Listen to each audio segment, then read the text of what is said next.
আল্লাহ সুবহানাহু ওয়া তাআলা এই আয়াতের মধ্যে বিবাহকে খুব গুরুত্বপূর্ণ করে তুলে ধরেছেন।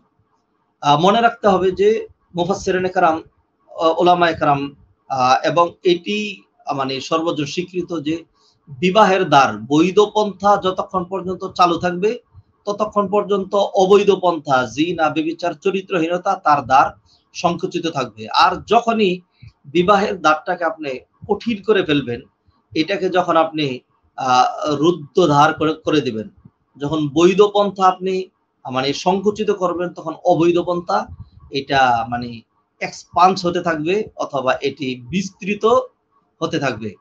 বিদায় আমরা আজকে দেখতে পাচ্ছি আমাদের সমাজে বিবাহ শাদী কিন্তু খুবই কঠিন। একজন মেয়ের বয়স হয়ে যাচ্ছে 23, 24, 25 বছর, বিবাহ হচ্ছে না। ছেলের বয়স 30 বছর, 32 বছর, এখনো বিবাহ হচ্ছে না। অথবা বাবা মা মনে করছেন ছেলে এখনো ছোটই, অথবা ছেলে মনে করছে আমি এখনো নিজের পায়ে দাঁড়াইনি। এই যে এক ধরনের বাতিক মেন্টালিটি, আমাদের মানসিকতা, বিবাহকে আমরা পিছিয়ে রাখি। আল্লাহ সুবহানাহু ওয়া তাআলা এমন মানসিকতা যাদের, আল্লাহ সুবহানাহু ওয়া তাআলা তাদেরকে সম্বোধন করে বললেন বিবাহকে গুরুত্ব দিতে হবে, বিবাহকে পিছিয়ে রাখার কোনো উপায় নেই। নবী মুহাম্মদ রাসূলুল্লাহ সাল্লাল্লাহু আলাইহি সাল্লাম এই বিবাহটাকে আরো শক্ত করে তিনি হাদিসের মধ্যে বলছেন, ইয়া মাশারাশ শাবাব, যুব সম্প্রদায়, তোমাদের যাদের বিবাহের সাধ্য রয়েছে, মান ইসতাতা মিনকুমুল বাআতা ফালিয়াতাজাওয়াজ, সে যেন বিবাহ শাদী করে। ফাইন্নাহু আহসানু লিল ফারজি ওয়া আগাদ্দু লিল বাসার, কারণ বিবাহ শাদী করলে এর মাধ্যমে তার চোখের হেফাজত হবে এবং তার গুপ্তাঙ্গের হেফাজত হবে। ওমান লাম ইস্তাতি, আর কেউ যদি বিবাহ শাদীর সাধ্য না রাখে, কোনোভাবে করতে পারলো না, ফালাইহি বিসসাওম, তাহলে সে যেন সিয়াম পালন করে। ফাইন্নাহু লাহু উইজা, তাহলে এই সিয়ামের মাধ্যমে তার মধ্যে যে যৌনতা, তার মধ্যে যে উগ্রতা, তার মধ্যে যে মানে এই ধরনের মানসিকতা, এগুলোকে আল্লাহ সুবহানাহু ওয়া তাআলা সুন্দর ব্যবস্থা করে দিবেন। অন্য একটি হাদিস আমরা যদি দেখি, তাহলে দেখব নবীজি সাল্লাল্লাহু আলাইহি সাল্লাম বিবাহকে একটি ঈমানের সাথে তুলনা করেছেন। নবীজি সাল্লাল্লাহু আলাইহি সাল্লাম হাদিসে ইরশাদ করেছেন, মান ইস্তানকাহা ফাকাদ ইস্তাকমালা নিসফা ঈমানি, যে ব্যক্তি বিবাহ করলো তার ঈমানের অর্ধেক পূর্ণতা লাভ করলো। ফালিয়াত্তাকিল্লাহ ফিন নিসফিল বাকি, বাকি অর্ধেক পূর্ণ করার জন্য সে যেন ইসলামের অন্যান্য অনুশাসন, সিয়াম, কিয়াম, তারপরে সালাত, যাকাত, হজ ইত্যাদি, কোরআন তেলাওয়াত ইত্যাদির মাধ্যমে সে যেন তার বাকি অর্ধেককে পূর্ণ করার প্রয়াস পায়। তো এই নবীজি সাল্লাল্লাহু আলাইহি ওয়াসাল্লামের এই হাদিস থেকে আমরা দেখতে পাচ্ছি বিবাহকে নবীজি সাল্লাল্লাহু আলাইহি ওয়াসাল্লাম সরাসরি ঈমানের অর্ধেক বললেন। বাস্তবিক এটি ঈমানের অর্ধেক নাকি নবীজি সাল্লাল্লাহু আলাইহি ওয়াসাল্লাম এখানে বিবাহের গুরুত্ব বুঝিয়েছেন, এটি লম্বা আলোচনার দাবি রাখে। তবে নিঃসন্দেহে বিবাহ করা ছাড়া ঈমানের পূর্ণতা সাধন সম্ভব নয়, এটি কিন্তু আমরা সমাজের প্রতিটি মানুষ হারে হারে প্রতিটি মুহূর্ত আমরা টের পাই। আল্লাহ সুবহানাহু ওয়া তাআলা বিবাহের মাধ্যমেই আমাদের পরিবার যে গঠন, সারা বিশ্বময় লক্ষ কোটি পরিবার আমরা দেখতে পাচ্ছি, এই বিবাহের মাধ্যমে আল্লাহ সুবহানাহু ওয়া তাআলা সুন্দর ব্যবহার করেছেন। এবং আল্লাহ সুবহানাহু ওয়া তাআলা প্রতিটা নর নারীর মনের মধ্যে এমন কামনা, বাসনা, চাহিদা দিয়ে দিয়েছেন যে তারা তার শান্তি, আত্মতৃপ্তি, মেন্টাল স্যাটিসফ্যাকশন, মেন্টাল পিস সে তার পরিবারের মধ্যে, সে তার স্ত্রীর মধ্যে, সে তার স্বামীর মধ্যে খুঁজে পায়। এই জন্য আমরা দেখব যে বাবা আদম আলাইহিস সালামকে আল্লাহ সুবহানাহু ওয়া তাআলা যখন সৃষ্টি করলেন, সকল কিছু, সকল নিয়ামতের মধ্যেও বাবা আদম আলাইহিস সালামের মধ্যে একটি অপূর্ণতা ছিল। তিনি একটি মানে কেমন যেন একটা তার মধ্যে কামনা বাসনা তিনি ফিল করছিলেন, একটা অশান্তি তিনি বোধ করছিলেন।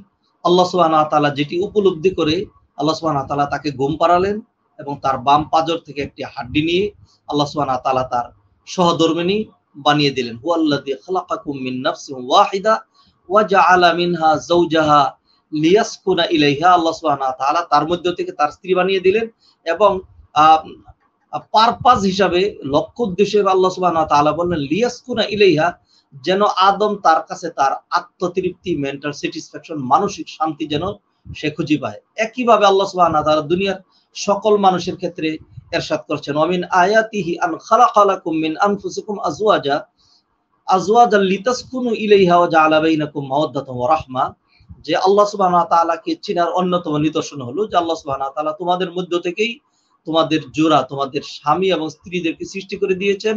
লিতাসকুনু ইলাইহা, যেন তোমরা সেখানে গিয়ে নিজের আত্মতৃপ্তি খুঁজে পাও। ওয়াজআলা বাইনাকুম মাওয়াদ্দাতান ওয়া রাহমা, এবং আল্লাহ সুবহানাহু ওয়া তাআলা তোমাদের মাঝে ভালোবাসা এবং দয়ার এক কঠিন সম্পর্ক কায়েম করে দিয়েছেন।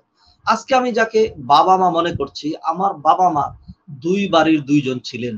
আল্লাহ সুবহানাহু ওয়া তাআলা এমন ভালোবাসা দিয়েছেন তাদের মাঝে এই বিবাহের মাধ্যমে, যে আজকে আমরা মনে করছি যে আমার ভাই বোনদের আমাদের আশ্রয়স্থল কেন্দ্রস্থল হলো আমাদের বাবা মা।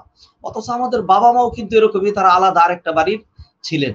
এই যে তাদের মাঝখানে একটা মজবুত সম্পর্ক হয়েছে, যেখানে সন্তানরা মাথা গোঁজার ঠাঁই পায়, যেখানে বাবা সারাটা দিন কাজ করে ক্লান্ত শরীর নিয়ে তিনি বাড়িতে ছুটে আসেন, যেখানে একজন অফিসার তার অফিস শেষ করে ঢাকা শহরের এই মানে রূঢ় যানজটকে উপেক্ষা করে তিনি তার বাড়িতে ছুটে আসেন একটু আত্মতৃপ্তি খুঁজে পাওয়ার জন্য। অতএব এইখান থেকে বাস্তবে আমরা দেখতে পাচ্ছি আল্লাহ সুবহানাহু ওয়া তাআলা কোরআনে যেমনটি বললেন যে আল্লাহ সুবহানাহু ওয়া তাআলা আমাদের জন্য আমাদের পরিবারের মধ্যেই শান্তির ব্যবস্থা করেছেন। সূরা ইনশিকাকে আল্লাহ সুবহানাহু ওয়া তাআলা বলছেন, কাফেরদেরকে যখন জাহান্নামে দেওয়া হবে তখন আল্লাহ এই ক্ষেত্রে বলা হবে ইন্নাহু কানা ফি আহলিহি মাসরুরা, যে সে তার পরিবার নিয়ে খুবই সানন্দে সুখে ছিল।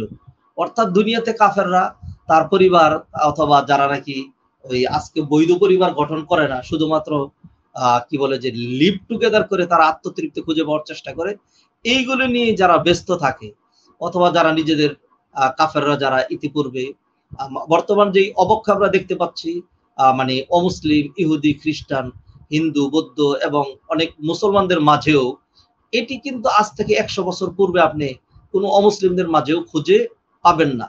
আমি সরাসরি তাদের সাথে উঠা বসা করে তাদের সাথে মানে কথাবার্তা বলে প্র্যাকটিক্যাল জ্ঞান সেখান থেকে নিয়ে সেই কথাগুলো বলছি, রেসপন্সিবিলিটি নিয়ে বলছি যে আমরা আজকে যেই ধারা, যে নৈতিক অবক্ষয়, আমরা যে বেহায়াপনা, বেলেল্লাপনা, অশ্লীলতা, জিনা, বেবিচার, তারপরে নির্লজ্জতা যেটি আমরা দেখতে পাচ্ছি, এটি কিন্তু অমুসলিমদের মাঝেও এরকম ছিল না। আপনি আপনার শৈশবের কথা যদি চিন্তা করেন তাহলে দেখবেন যে 30, 40, 50 বছর আগে আমাদের দেশে ভারতবর্ষেও কিন্তু এই অবস্থা ছিল না। তো যাই হোক, আল্লাহ সুবহানাহু ওয়া তাআলা তাদেরকে এই পরিবারের উপলব্ধি দিয়েছেন, পরিবার নিয়ে তারা খুবই সানন্দে ছিল, সুখে ছিল, আর আল্লাহর কথা মনে করার, ঈমান আনার প্রয়োজনীয়তা তারা বোধ করে না, এই কারণে তাদেরকে জাহান্নামে দেওয়া হচ্ছে। আর ঈমানদারদের ক্ষেত্রে আল্লাহ সুবহানাহু ওয়া তাআলা বলবেন, যেহেতু তারা তাদের পরিবার থাকার পরেও তারা নেক আমল করে জীবন গঠন করেছে, এখন জান্নাতে তারা যাবে, জান্নাতে লক্ষ কোটি রকম নিয়ামত পাবে, এর পাশাপাশি পরিবারের যে একটা শান্তি, সেটি আল্লাহ সুবহানাহু ওয়া তাআলা জান্নাতেও ব্যাহত হবে না, সেই কথা বোঝানোর জন্য আল্লাহ সুবহানাহু ওয়া তাআলা বললেন ওয়ায়ানকালিবু ইলা ওয়া আম্মা মান ফাআম্মা মান উতিয়া কিতাবাহু বিয়ামিনিহি, ফাআম্মা মান উতিয়া কিতাবাহু বিয়ামিনিহি, যাদের আমলনামা ডাইন হাতে দেওয়া হবে তারা খুব খুশি হবে, এরপরে তাদের ঠিকানা হবে জান্নাতে। ওয়ায়ানকালিবু ইলা আহলিহি মাসরুরা, তারা তাদের পরিবারের কাছে খুব আনন্দে ফিরে যাবে যে আমি আবার আমার পরিবারের কাছে এসেছি, লক্ষ কোটি নিয়ামত, আমার স্বামী জান্নাতি, আমার স্ত্রী জান্নাতি, আমার ছেলে জান্নাতি, আমার মেয়ে জান্নাতি। সম্মানিত দর্শক শ্রোতা ভাই বোনেরা, এই যে একটি পয়েন্ট, এর সারসংক্ষেপ যদি আমি দাঁড় করাই তাহলে দেখব যে দুনিয়ার মানুষের শান্তির কেন্দ্রবিন্দু হলো তার পরিবার।